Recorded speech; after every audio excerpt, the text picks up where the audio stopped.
Welcome to another edition of the Legacy Warriors podcast, covering the top two feeder leagues to the biggest platform in the mixed martial arts world. That's the UFC.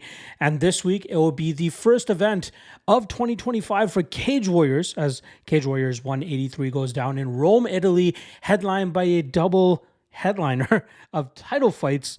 In the co-main event, we have a 185-pound title fight, which is a rematch between champion Dario Bellandi going up against Negrisoli Kanasauskas. I'm going to be butchering some of the names on this card, and I apologize, but I'll do my best to get through it. Bellandi looking to go 2-0 against Kanasauskas, but Kanasauskas looking to take the gold and even the score with the Italian fighter here. And in the main event, we got a bit of a rivalry here between Liam Gittins looking to defend his 135-pound title once again as he takes on Italian Alessandro Giordano. Very fun fight, two different styles there. We'll see which one ends up prevailing. And obviously, I'll be able to break down the rest of this, I believe, 15 fight card for you guys. A ton of chalk sprinkled out throughout the card as well. So we'll see which ones we can avoid in terms of landmines and which big underdogs we might be able to cash in the process as well.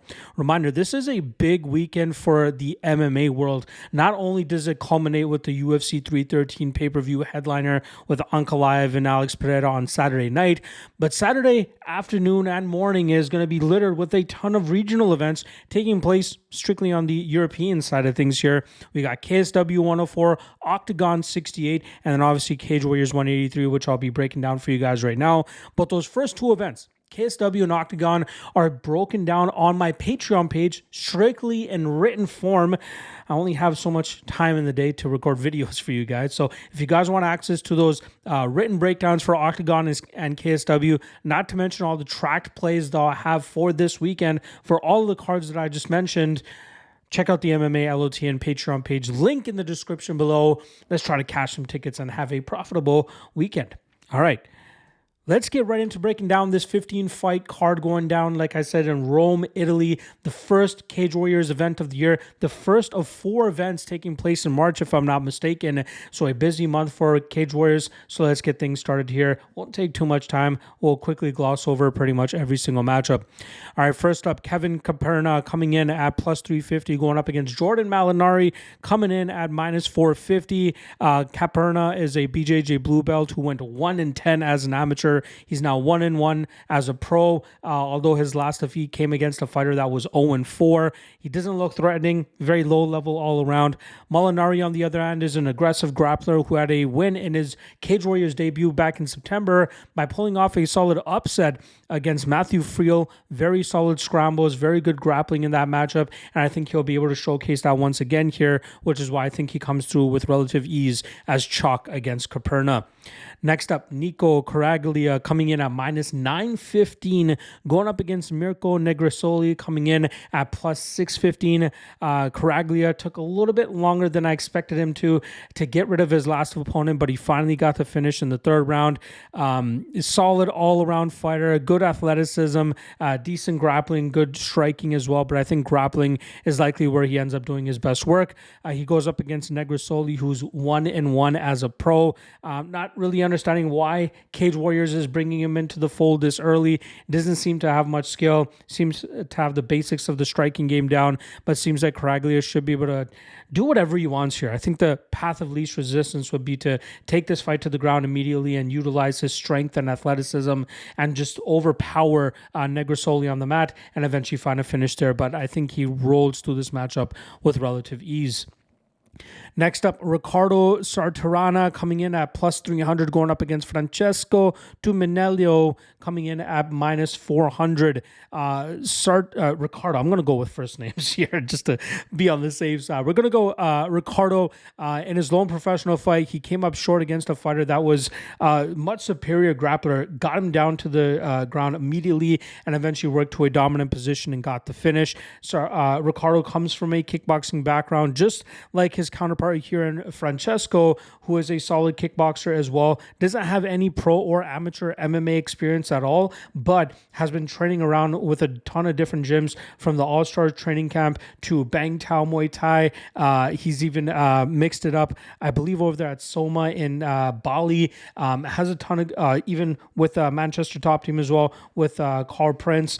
So he's definitely trying to mix the martial arts in his training as best as possible. And the kid looks athletic, he looks strong, and I think he's probably going to end up dominating Ricardo here, who seems to be a mid to lower level kickboxer from what I've been able to gather. But look for Francesco to win this pretty much how he wants to. Next up, Pietro Mochetti coming in at -200, going up against Johan Salvador, who comes in at +160. Mochetti, he has fought for a Spanish promotion called WOW, which was on Fight Pass, and that was a fight where he got pretty much touched up by a better all-around fighter. Mochetti struggled to stop the takedowns that night, keeping him away from his striking approach, which is where he often ends up having success. He was expected to make his Cage Warriors debut back in November, but his opponent missed weight badly, which is why the fight was called off. And now he's looking to get back into the win column here with the very tough French fighter that he has ahead of him here in Johan Salvador. Now, Salvador has a very salty 4-6 record, but he did pull off a pretty big upset 2 fights ago where he was able to stray from his usual path to victory with his kickboxing style and utilize a grapple-heavy style to try to nullify and muzzle his opponent on the ground, and he was successful in doing so. And I think he could be somewhat competitive here against Mochetti in the striking realm, and I think that could open up some opportunities for him to take this fight to the ground. He just needs to be a little bit more defensively responsible with his takedowns, as he ended up shooting himself into a guillotine last time around, I believe against Jimmy Quinn. But again, he was going to lose that fight no matter what because of the skill discrepancy there. But Mochetti still seems to have some holes in his game with his grappling that Salvador might be able to take advantage of.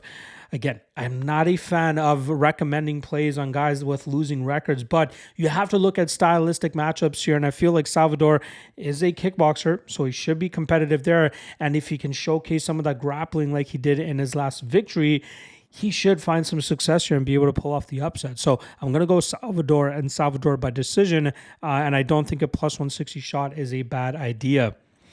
All right, next up, David Scarano coming in at -155, going up against Florian Doskja, coming in at +125.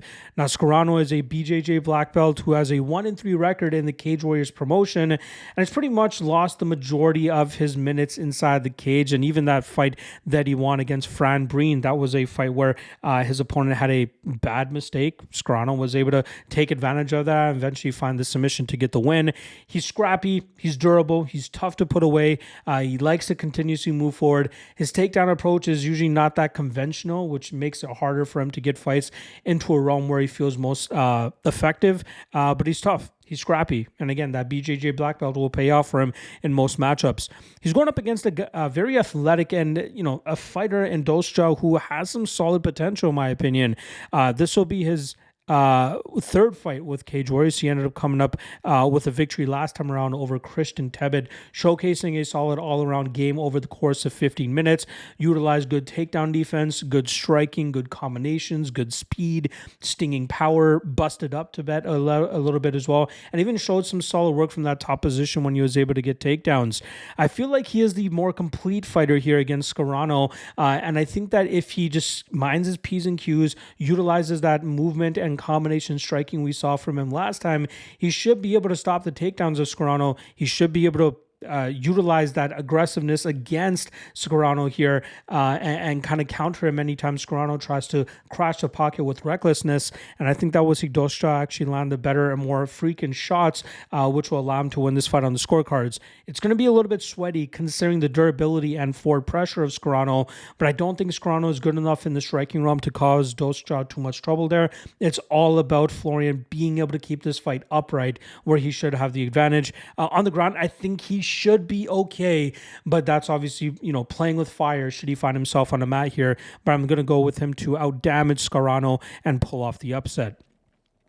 All right, next up, Damiano Scogna coming in at minus 500, going up against Gerasimos Sioutis coming in at plus 375. Now, Scogna has been making very short work of his opponents as of late. 3 of his 4 wins have come in the first round, and he doesn't make any bones about it. This guy wants to take you to the ground. He wants to look to strangle you ASAP, and he's been successful in doing so in every single one of his pro wins. His striking, not too much to tell as of yet because of how urgent he is with getting fights into the grappling realm. And I feel like the Cage Warriors promotion will continue to give him some of these favorable matchups so that he can build that experience, maybe face a little bit of adversity in some fights, but slowly build that experience and try to get up there and try to start making some noise on the Italian Cage Warrior scene. His opponent, Sioutis, usually likes to try to be a bully with his physicality, but his lack of skills usually cause him to fall behind in a lot of his fights. He started his career 1-6, ended up going on a 4-fight winning streak, but now finds himself on a 2-fight losing streak, although those losses have come against some very tough competition as pertains to the Cage Warriors skill level. I feel Scogna should be able to get this fight to the ground. I think he should be able to control Sioutis without too much issue, but trusting a kid at minus 500 with, the lack of experience that he has compared to what Sioutis has gone up against, a little bit irresponsible. I would rather stay away from this matchup. I don't feel confident enough on the Sioutis side to actually take the underdog shot on him either. So I'd rather pass on this fight all in all, but I'm going to take Scogna to win this fight by submission. Next up, Giuseppe Ruggeri coming in at minus 110, going up against Orlando Wilson Prins, who comes in at minus 120.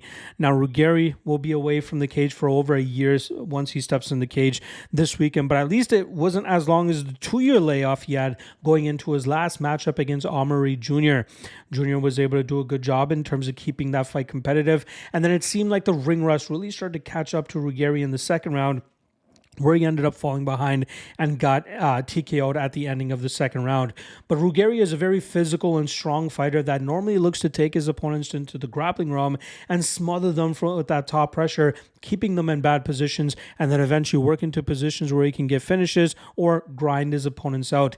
He looks to be a solid prospect, but it's all about being a little bit more active in terms of his competition and just getting more cage time. I think that's going to be very important for him.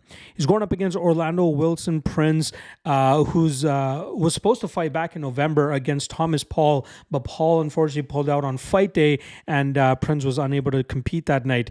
He started his Cage Warriors career 0-2, but he's managed to pull off back-to-back victories that earned him a title shot against Harry Hardwick back in May. Obviously ended up coming up short in that matchup. He's a low-volume striker with the BJJ black belt, but not that great of a wrestling game. He often allows opponents to set the pace and take control of the cage, usually relying on counters to try to get his effective striking off. But if he's not able to land those shots cleanly, he often ends up finding himself behind in fights. And I feel like this is a spot that Ruggeri can utilize his physicality and aggressiveness to keep Prins on the defensive. I think his submission defense is good enough to stop anything that Prins tries to throw up off of his back. And I think his power will cause Prins to be muzzled here. And I think that will allow Ruggeri to control this fight pretty much how he wants. There's been some decent action on Ruggeri as well, considering that Prins was closer to minus 150 earlier on in fight week, and now it seems like that love on Ruggeri has come in to bring Prins down to minus 120. I'm going to go with the physicality. I'm going to go with the power and the strength of Ruggeri here to control this matchup, maybe find a late finish, but I think he bullies Prins throughout this fight and ends up getting the win.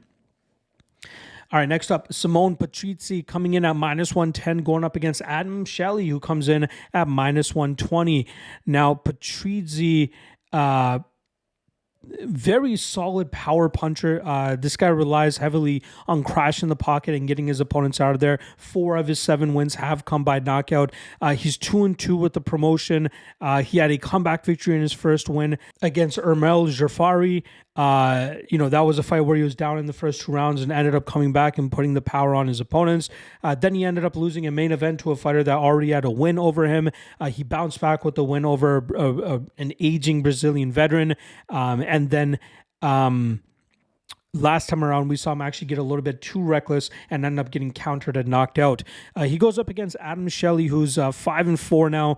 He's been finished in all 4 of his losses. He's coming off back-to-back losses in which he's been finished as well. Doesn't really show the potential that we see actually from his brother Ryan, which is why we end up seeing him coming up short in a lot of his fights. Has a Taekwondo fighting style, likes to utilize a lot of movement, range fighting, and unorthodox kicks, but he keeps his hands a little bit too low for my liking. And he often finds himself in trouble against guys that can continuously crowd his space and throw big shots at him. And that's why I think he's been getting knocked out in his last few fights, is because he can't really control the range as well as he should, especially with the type of striking style that he brings to the table. I'm actually leaning Patrizi here, as I think that some of the technical disadvantages he'll have in this matchup can be made up for the athletic advantages he'll have with his ability to crowd Adam Shelley and land those big shots and get him out of there. Again, I don't mind Shelley's game, but he's just one of those guys that like I don't want to compare him with Charles Johnson, but I mean like guys that land with decent output but don't land hard enough that guys that they're facing, if they're able to land bigger power shots, even if it's less, the judges will optically give the fight to the guy that's landing the bigger shots. And we saw it with Ramazan Temirov against Charles Johnson a few weeks ago, and I feel like the same thing could happen here, but I think Patrizi actually ends up finding the knockout. So I'm going to go Patrizi by knockout. -110 is a solid line as well. All right, next up, Marco Doda coming in at +425, going up against Manuel Del Valle, coming in at -600. Now, Doda makes his Cage Warriors debut on this card while bringing in a 4-fight winning streak, but the level of competition he's been going up against has been very, very low. In his last fight, he was able to finish an opponent in 11 seconds, but it seems like his opponent had was terrified as soon as that bell rang, and we saw Doda make short work of him very quickly. He does a good job in terms of just crowding his opponents, getting his grappling going, and utilizing his athleticism and aggressiveness. And it seems like the kind of guys he was facing, especially on that low level of a regional scene, he can easily separate himself from the competition just with aggressiveness and strength alone. Unfortunately, he's fighting a Spanish fighter here in Del Valle who's now 4-0 as a pro and 2-0 under the Cage Warriors banner. He's very slick and aggressive with his grappling style, and I think he could catch Doda in some bad positions, which will eventually lead to a submission win for the Spanish fighter. I used to count out Del Valle quite a bit, but he showcased some solid work over his last couple of fights and showcased that even if he can't get the takedowns right away, his pace and pressure and just willingness to keep that pressure on his opponents will bear fruit for him, and he's very slick with that front head choke position, and he's very good once he clamps onto him as well. So I expect him to run through Doda here, eventually find that submission, and get him out of there within a round and a half. All right, next up, Giuseppe Mastrogiacomo coming in at -280, going up against Aiden Lee, who comes in at +220. Now, Mastrogiacomo has a very solid 6-0 record, showcasing a very clean Taekwondo style, keeping fights standing and picking his opponents apart.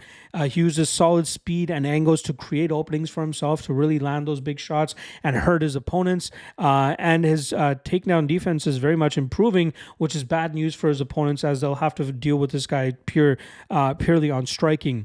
He's going up against a 20-fight veteran here in Aiden Lee, who has a kind of salty record at 12-9, but he's a BJJ black belt, has a ton of experience, and he has some solid striking chops of his own.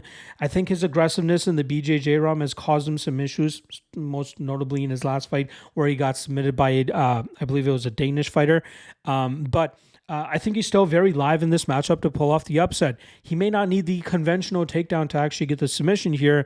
I think just pressuring Mastrogiacomo, getting him up against the cage, leaping onto his back, that could be ways for him to get this fight into the grappling realm and even in the striking realm. I don't think he's going to get completely squashed there. I think he can be competitive, and I think his strength of schedule will allow him to be successful in this matchup. Again, the line is way wider than I expected it to be, especially with the BJJ and experience advantage for the British fighter. So I'm going to go with Lee here. I think he pulls off the upset, but I think it'll be a great learning lesson for Mastrogiacomo. All right, next up, Michael Pagani coming in at -350, going up against Konstantinos Ntelis, who comes in at +275. Now, Konstantinos missed weight by 8 pounds for this matchup. Absolutely atrocious, but Patrizi, being the absolute G that he is, still ends up taking the fight, so we still see this one going down. Now, last time around, Pagani suffered his first professional loss at the hands of former and now eventually once again UFC fighter Mason Jones.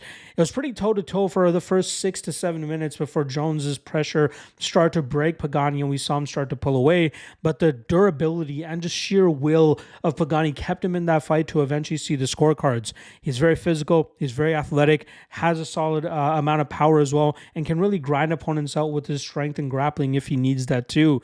I think that war that he had with Jones and the necessary time that he took off and will definitely obviously help him, but I think that we'll see his overall game really thwart that of Ntelis. Ntelis normally looks to take a grapple-heavy approach, but we saw him actually knock out Simone Patrizi last time around in 90 seconds, and that might build a little bit of confidence in his striking where he's kind of shown some flaws in the past, but that's not the type of confidence you want to have when you're going up against a guy like Michael Pagani who will make you pay for that type of confidence. I think Pagani will control this fight. I think he'll dominate Ntelis, and I think he can eventually break him and finish him in the second or third round. Next up, Dylan Hazan coming in at minus 210, going up against Michelangelo Lupoli, who comes in at plus 170. Now, I like both of these guys. Just 3 fights ago, Hazan fought for the Cage Warriors title, but came up short to eventual UFC signee Colin Loughran. Now, Hazan would lose his next matchup by pretty much letting his normal game go, which is usually a grapple-heavy approach, looking to take opponents to the ground and grind them out, but he ended up throwing a little bit too wildly in his following matchup, and he ended up getting clubbed and subbed. Usually we like to see him take that solid pressure and pace approach, grinding his opponents, pushing them up against the cage, dragging them to the ground, and smashing them from that top position. He's definitely going to need to lean on that here against Lupoli, who will have a striking advantage, but the lack of finishing capability from Lupoli can make this a very favorable fight for Hazan. I'm big on Lupoli. I've had him as a lock of the night play in the past, but he's been making fights a lot closer than he should be. He allows opponents to dictate the pace, push that forward pressure, but some of his counter-striking and big shots that he's been able to land has bailed him out of some bad spots. But I think in this matchup, he's going to be on the defensive for the most part, and as long as Hazan's durability holds up and he doesn't swing too much on the feet with Lupoli, he should be able to get this into the grappling and keep Lupoli on the defensive for the most part. There has been obviously some love coming in on Lupoli as Hazan went from minus 270 down to minus 210, and I understand why. Again, Lupoli has that striking advantage, but I think we'll see Hazan again push that pressure, push that pace, put more output and activity on the board, and I think that'll allow him to grind this fight out and win it on the scorecards. Our next up, Simone Diana coming in at minus 165, going up against Gianluca Scottoli, who comes in at plus 135. Now, it's almost a full year since the last time we saw Diana step inside the cage, and that was actually a submission loss to eventual UFC signee Jordan Vucenic. Diana was on a 3-fight winning streak leading into that matchup, and it's usually his grapple-heavy approach that gets him his wins. He has solid control from that top position. We've seen him face some decent competition on the regional scene. He's a Bellator veteran as well. He has a decent regional ceiling, but not a guy that I expect to end up getting into the Contender Series or the UFC. Again, he's not that exciting of a fighter. Very good grappler for a regional standards.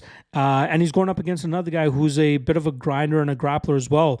Now, Scottoli pulled off an upset against, I believe it was Sam Kelly, who was my lock of the night. Played that night back in July of 2023, but he ended up coming up short against Aiden Steven back in April. He likes to utilize a grinding, clinching game, overwhelming his opponents in the clinch and trying to break them there. But I think that he'll struggle against guys that can put on a solid grappling pace of their own. And I think that's what he's going to be facing with a much more physical Diana here. Now, this fight was closer to pick'ems earlier this week, and now we're seeing that line on Diana swell up to minus 165, and I think for good reason. I think he's going to be the stronger and more physical fighter, especially when this fight gets into those close quarters, pushed up against the clinch. I think Scottoli will struggle to get that offense off that he had success with in the past, and I think we'll see Diana get this fight to the ground, and as long as he doesn't have a cardio dump or get caught in this miraculous submission of any sort, which I just don't think Scottoli is capable of doing, I think we'll see Diana fight this fight on his terms, grind this fight out, and win it on the scorecards. All right, next up is the middleweight title fight here, a rematch between Dario Bellandi, who comes in at minus 350, going up against Negrisoli Kanasauskis, who comes in at plus 275. Now, Bellandi was able to grind out Kanasauskis last time around, where they were able to just go the full 15 minutes and showcase that his physicality and strength advantage will ultimately thwart any type of technical skills or unorthodox type of approach that we normally see from Kanasauskis.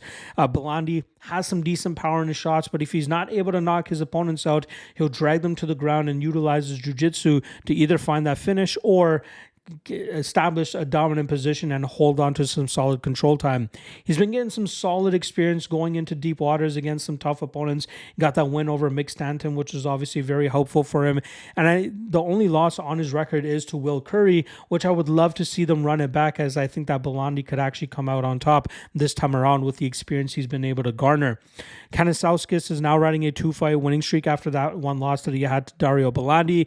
He's a karate black belt, a BJJ purple belt, but is very unorthodox with the way that he chooses to approach his fights, from his unorthodox kicking approach to some of the submission attempts we see him pull off of his back. But I believe it's his issue with the confidence that he has throwing those submissions off of his back, which causes him to be in a defensive position in most of his matchups, allowing opponents to really grind him out and keep him on his back.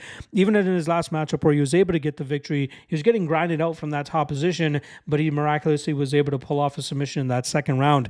I think he's going to struggle to do that here against Bellandi, who has good enough submission defense, is much stronger, is much more physical, and I think he'll be able to keep Kanasauskis in defensive positions. And this might be long, grueling, and boring, but I'm expecting Bellandi to just replicate what he did last time to him. And again, that fight was only a year and a half ago. Both these guys are improving, but I think Bellandi is a little bit better of a fighter at this point in time, hence why he finds himself entrenched as a pretty big favorite here, and I expect him to defend the title once again, and I think he wins this fight on the scorecards. All right, that brings us to our bantamweight title fight headliner between Liam Gittins, coming in at minus 400, going up against Alessandro Giordano, who comes in at plus 300. I almost wanted to do this when I was saying his name because it's so goddamn Italian. But we'll start off on the Gittins side of things, who I've questioned for a long time. You know, he is a training partner of Paddy Pimblett, but he's won the title. He successfully defended it as well, and now he's trying to look to defend it once again, which will probably earn him a spot on the Contender Series if he's able to get his hand raised here. He's a decent all-around fighter, but I think when he's at his best, he looks to take opponents to the ground and grind them out from that top position. I picked pretty confidently against him last time with Roberto Hernandez, who I thought would be able to utilize his BJJ black belt to stifle any of the grappling approach from Gittins and then utilize his striking advantage to try to thwart him there. But it seemed like Hernandez hit some sort of cardio wall in the second round, and Gittins was able to just pull or take over from there and then eventually find the finish, I believe, in the fourth or fifth round of that fight. Gittins is tough. He's durable, solid all around, but he's very grindy and is a very good cardio game as well, which he should be able to implement here. Now, Giordano, solid striker, fun striker. We saw him pull off the upset a couple of fights ago. I can't recall the guy's name off the top of my head. It was the alternate belt for the prize fighter one night tournament, and he pulled off the upset, getting the finish in the third round of that fight. Pulled off another victory last time around in a split decision, but I thought it was pretty clear that he won that fight. The issue that he's had in the past is dealing with guys that often look to take him to the ground and keep him in defensive positions, but he's improving that aspect of his game so that he can work back to his feet and start getting to his hands.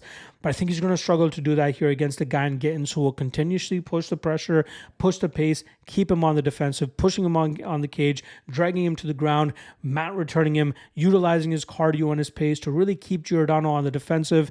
And even with Giordano continuously moving backwards, it's going to be hard for him to implement that striking advantage he should have. Thus, I got to go with Gittins here, but I don't want to get too far ahead of myself. I'm putting him closer to about that minus 230 range. He finds himself at minus 400. So you might be able to squeeze a little bit of value on the Giordano side and hope that he can get off on his striking damage and at least make it look better for the judges. But I expect this fight to end up hitting the scorecards. I expect Gittins' wrestling to end up coming out on top, and I think that will allow him to go out there and defend the title and get the victory here. But I'd be a little bit hesitant in terms of parlaying him, considering the striking chops that Giordano has in this spot. All right. There you guys go. 15 fights broken down for this Cage Warriors 183 card. Next week, there's 2 Cage Warriors cards. There's one on the Friday and one on the Saturday, and you bet your ass I'll have 2 Legacy Warriors podcasts dropping for you guys next week to cover those cards. So good luck on your action this weekend, folks. Yeah. I'll see you guys later today for the Locky 2-step free parlay for the UFC card, as well as my prop drop for the UFC card. See you guys then. Peace.